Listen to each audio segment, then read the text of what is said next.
What if the emotional battles you are fighting today didn't actually start with you?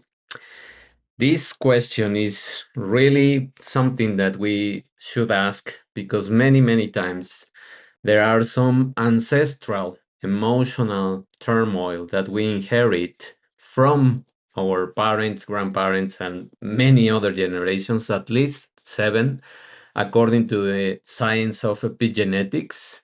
And in modern mental wellness, we are often told to look inward to solve our struggles, but now science is finally catching up with what ancient wisdom has taught for millennia. We carry our ancestors within us, not just in the color of our eyes or any other physical appearance, but in the conditioning of our nervous systems. And we are going to explain this in more detail throughout this video and throughout this caption of the blueprint that we are inheriting. So, in this episode, you will start learning and diving deep into the fascinating frontier of the epigenetics and the ancestral legacy to uncover how the challenges of your lineage overcame have shaped your capacity for resilience today. And some of the ideas that I can give you right now so that you can stay until the end are that we are going to review the molecular bookmark that we inherit, how trauma and extreme stress leave the chemical tags on our DNA, and why understanding this is the ultimate tool for self-compassion. So your struggle isn't a defect. It's a biological adaptation throughout the years, throughout the generations. The second thing that we're going to review in this episode is the gift of the survivors. It's not only complaining and using your ancestral lineage as an excuse to be the way you are, but wounds are not the only thing passed down. You have also inherited from your ancestors the molecular grit, their intuitive survival instincts, and their profound capacity to heal. And you are also going to learn how to rewrite the legacy. I'm going to give you practical, somatic, and psychological steps to consciously decouple from the inherited anxiety and step fully into your own inherited power. So you are not just the product of your past, you are the pioneer of your family's future healing. And it's time to stop fighting the ghost of yesterday and start acknowledging the future that you can create and start channeling all that energy into the future of new generations that we can start also healing and helping them. So let's begin with this amazing science. Moving beyond the deficit of focus of your inherited trauma requires that you understand that we have this vicious cycle, but also we have this amazing power to start creating a virtuous cycle. The inherited strengths, the blueprint, human heredity is multi-storied, so it has a lot of layers. And alongside the patterns of pain, individuals inherit highly evolved ancestral survival mechanisms that have adaptive stress tolerance and cognitive resourcefulness. So it's not just the trauma probably that you are watching or experiencing, it's also the event and impact of the fragmented memory.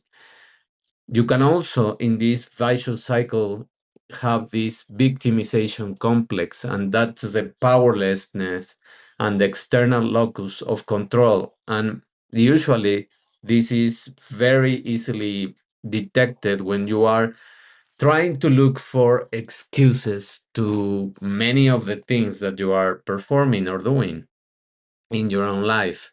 So the only way to break this victimization cycle is to take responsibility for your own actions. Another one that is very common is the maladaptive resilience. So this is the hypervigilance, the learned helplessness, and the chronic stress response. And this has been proven a lot in many of the survivors of the Holocaust, of the survivors of any other extreme uh, war situation or even bomb situation. So, passing on to the positive side and the virtuous cycles that we can start pulling from this ancestral lineage is shifting these vicious cycles of trauma into the well-being that requires expanding ancestral awareness to activate the conscious agency and start thriving. So let's see how this triple infinity loop starts being created and how many assets you can create from your ancestral lineage. Thriving and well-being is also supported by this holistic health purpose and meaning of the intergenerational healing, because all of our ancestors also had to develop in a certain level this intergenerational healing process, and they also have to cope with many struggles, and they have to be able to solve them in order to arrive to the healing process, even if it was at the end of their lives. The second one is agency, which is supported by choice and action, and of course the self-regulation. And not despite not having many resources in terms of all the psychology that nowadays we have, our ancestors cope with many of their mental issues in another way, but they started um, learning and discovering and evolving the self-regulation techniques that work for them. So we can pull many of that wisdom and start using it for our own agency and process and evolution process.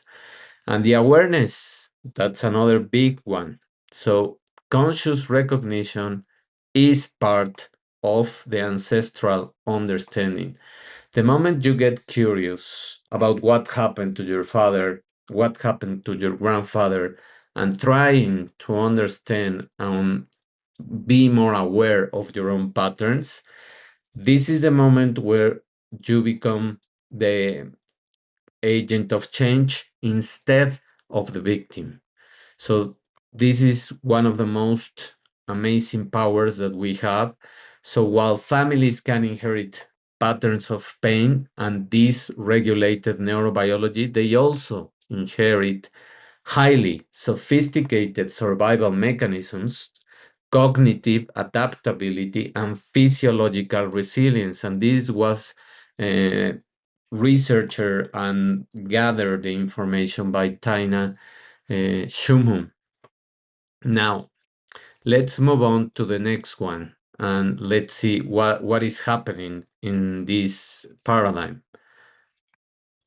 Now, what we can do and we can start being more curious is about the family narratives.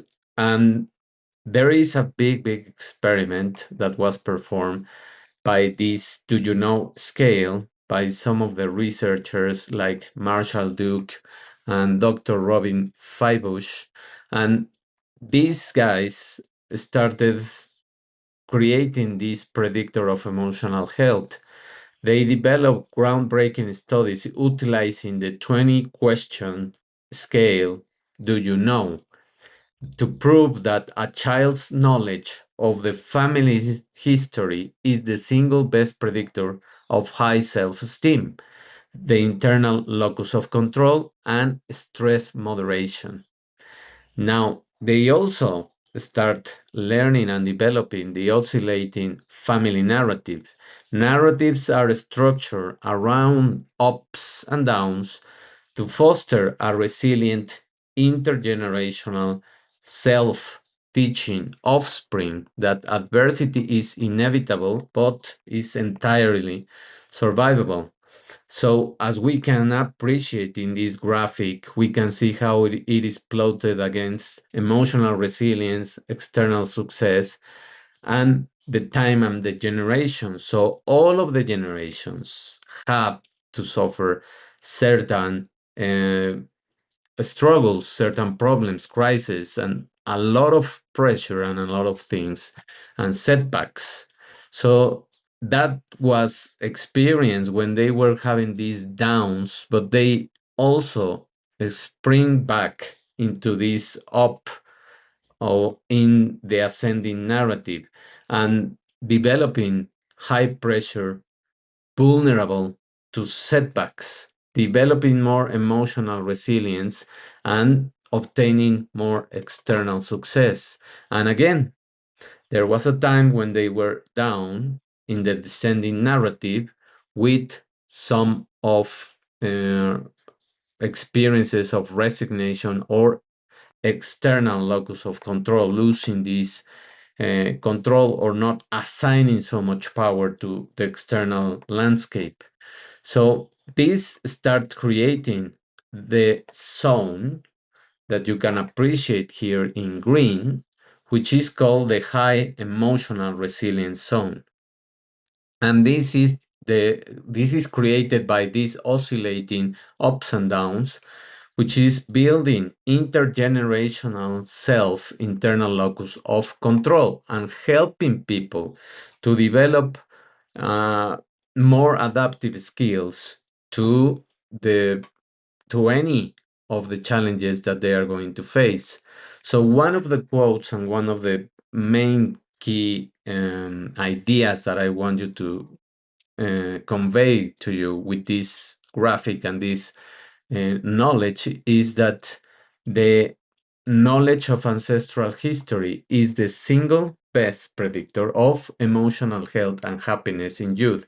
And this was a very big experiment that they developed. The oscillating family narrative is teaching the offspring that adversity is a natural component of life. We can't escape it, and it's better if we don't escape it or if our lives is just made easier by our parents, because by facing the adversity is the way we start learning more about ourselves, and by failing we also learn a lot of our traits, patterns, and we recognize where we can push through. So this is just the better side of suffering and pain.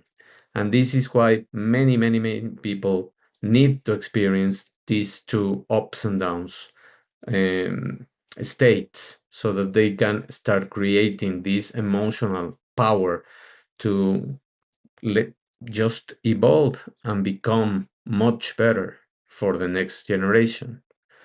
Now, let's see what happens with the epigenetics and the environment that you are creating as this molecular interface. There is the biology of gene regulations, and we know that epigenetics alters the gene expression without changing the sequence of the DNA.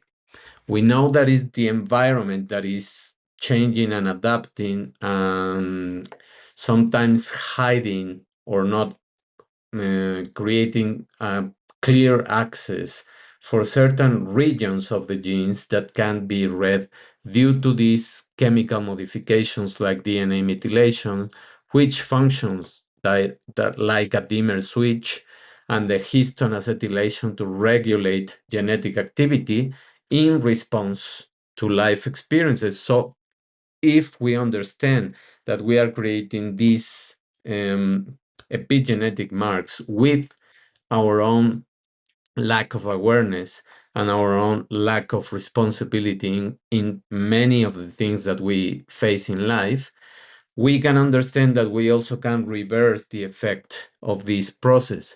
So the paradox of this biological adaptation is that trauma-induced epigenetic marks, such as these HPA axis adjustments, are evolutionary survival mechanisms that are designed to prepare the offspring for high-stress environments, rather than the unalterable biological damage. So they are not just damage, they are there to protect you. But once they fulfill their mission, you can start cleaning them and you can start creating these regulation assets. And we have a dimmer switch that is creating this gene activation by creating a phenomenon that is called hypomethylation. And hypomethylation means that you are cleaning many of these epigenetic marks by taking responsibility of your life and by starting becoming more aware, in love with your body and with many of the processes and experiences that you can give to your body, such as the nutrition that you are having, the exercise and movement that you are performing.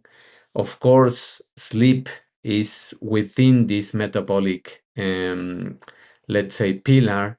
And of course, your emotional turmoil and the regulation of the experiences that you are having. So, caring about your emotions, caring about your attitude, becoming more aware of the experiences that you are having and the ancestral knowledge is also helping you to clean these epigenetic marks. By being more conscious, you are awakening this ancestral knowledge and you are creating an experience that is going to expand into the future generations. And also, one other pillar that is mentioning and that is also encompassed in my coaching programs is, of course, the financial abundance.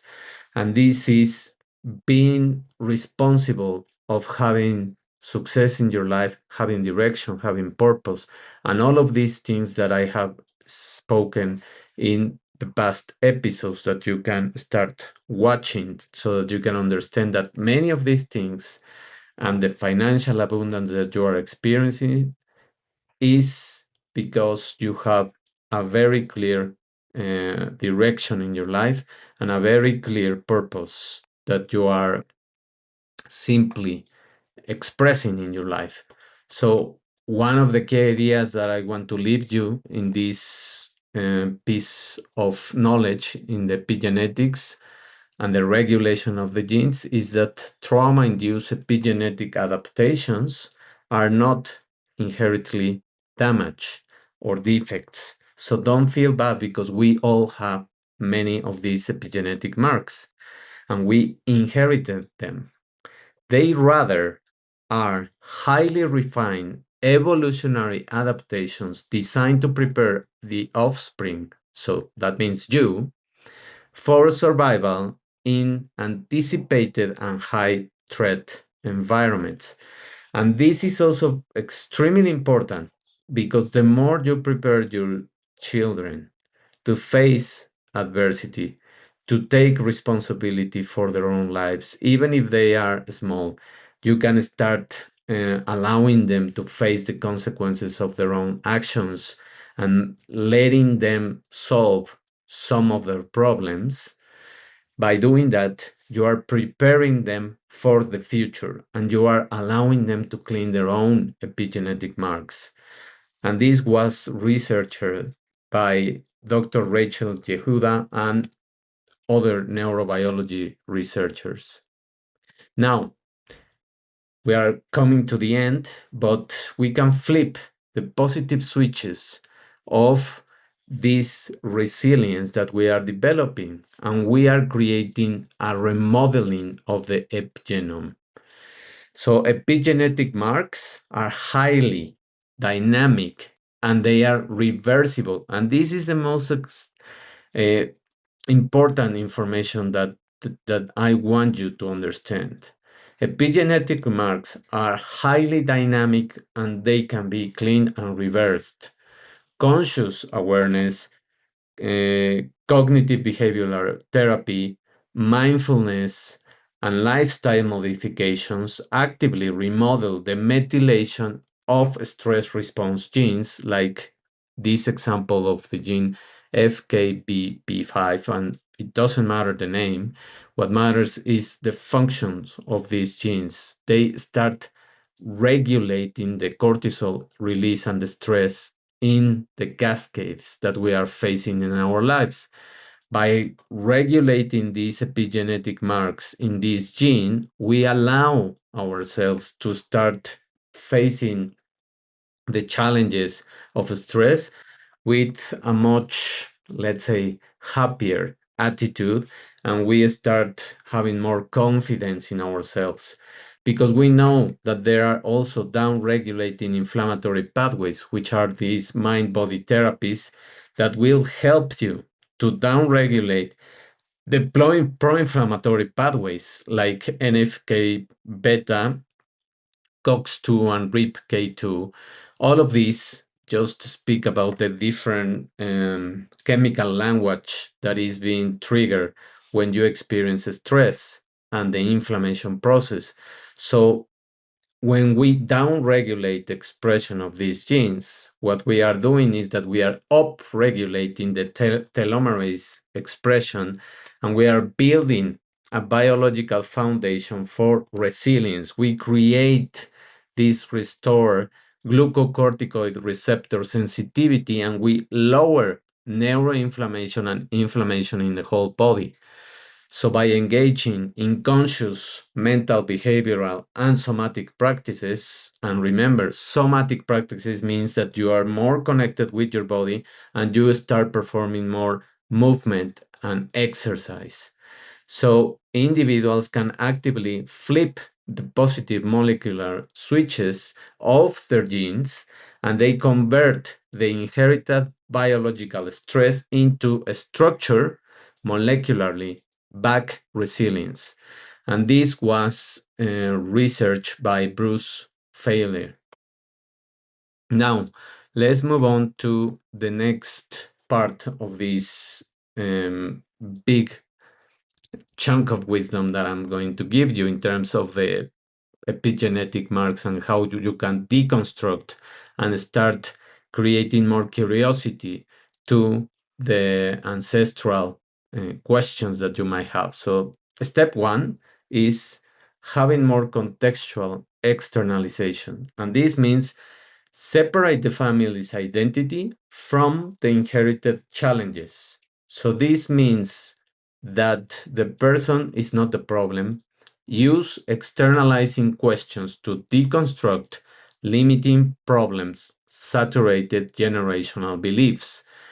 This means that you have to identify what your ancestral lineage faced, and if you have certain way to find out how they respond to those crises, you will start understanding the solutions that they apply and not just assigning guilt to an individual or to the behavior of that individual, but you are going to understand how they cope with these moments of stress.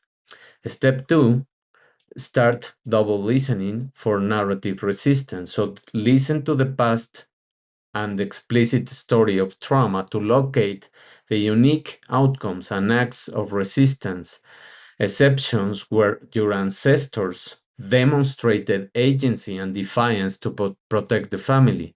Many of the things that probably happen for your parent, for your father, sorry, for your grandfather, for your mother, or from your grandmother, and the attitudes and the behaviors that they have had a reason to be, and they demonstrated agency and responsibility, and they defied many of the norms and many of the limiting beliefs and things that they have to face during those times. And they had to do it in that way to protect their family. Sometimes we don't understand that protecting uh, children needs many times a sacrifice, and a big sacrifice that many of them did. So when we start having more awareness into these stories, we have more empathy for them and we have more compassion.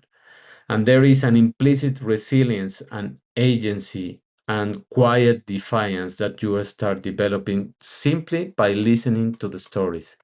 So the person is not the problem. The problem is just the issue that they lived.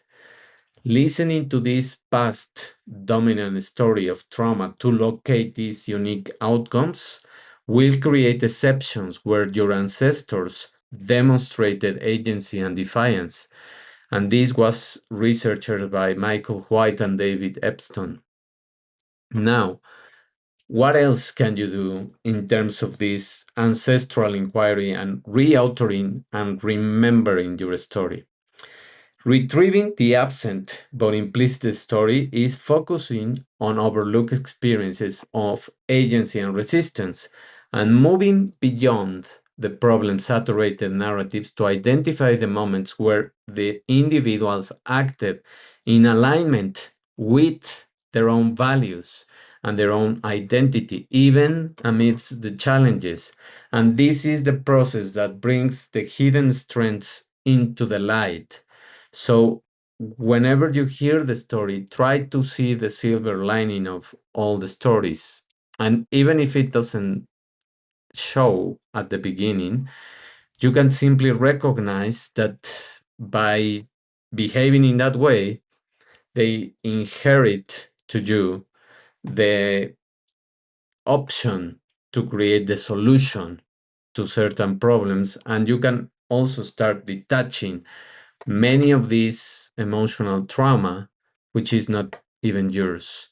So now remembering the club and the ancestral uh, paths of your own family is recognize, reco- reconnecting, sorry, with significant figures of your own story, the living or the deceased, who supports your preferred identity. And this practice strengthens a sense of belonging and provides a supportive club of allies.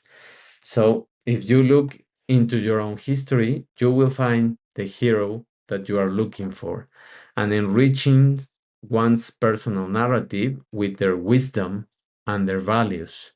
So this is using this present agency to go into the roots of your shared family history, your ancestral skills and values, creating this hope that is implicit but sometimes is absent, cherish your ancestral values and just witnessing the story of your own parents and um, start having more awareness on their survival skills.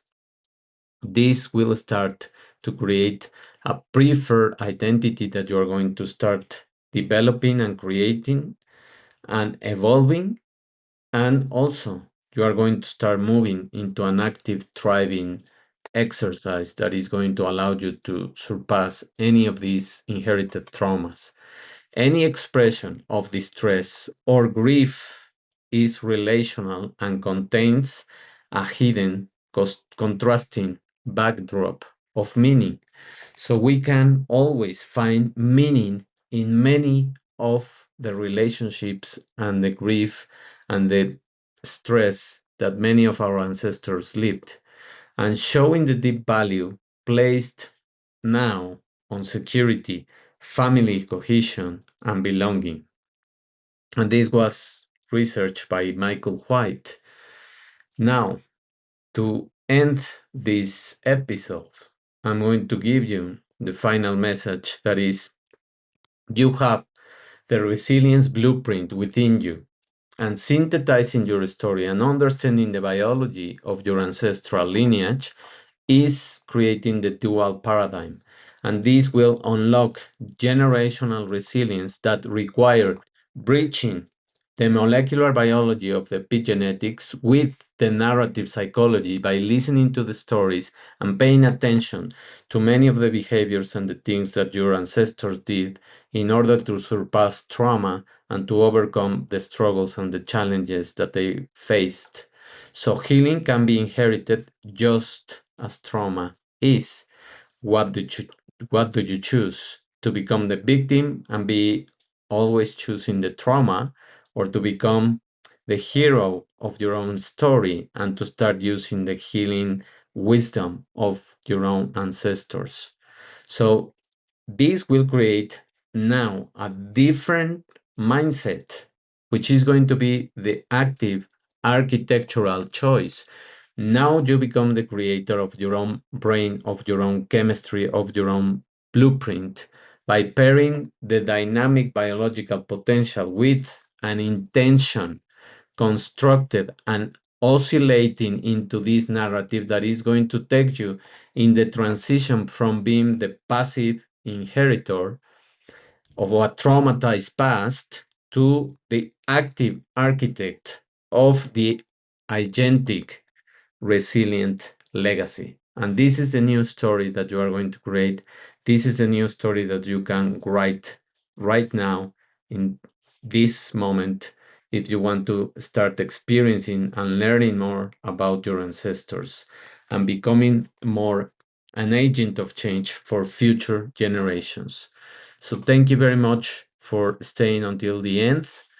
And if you like this episode, if you like the information, and if it resonates with you, please give me your comments, support, share the episode, and of course, ask me any questions or give me just feedback about this episode. Thank you very much. And as always, I just ask to support me by subscribing to the channel and, of course, rating the podcast in the platforms where you listen. Thank you very much, and I will listen to you and see you on our next episode. Bye.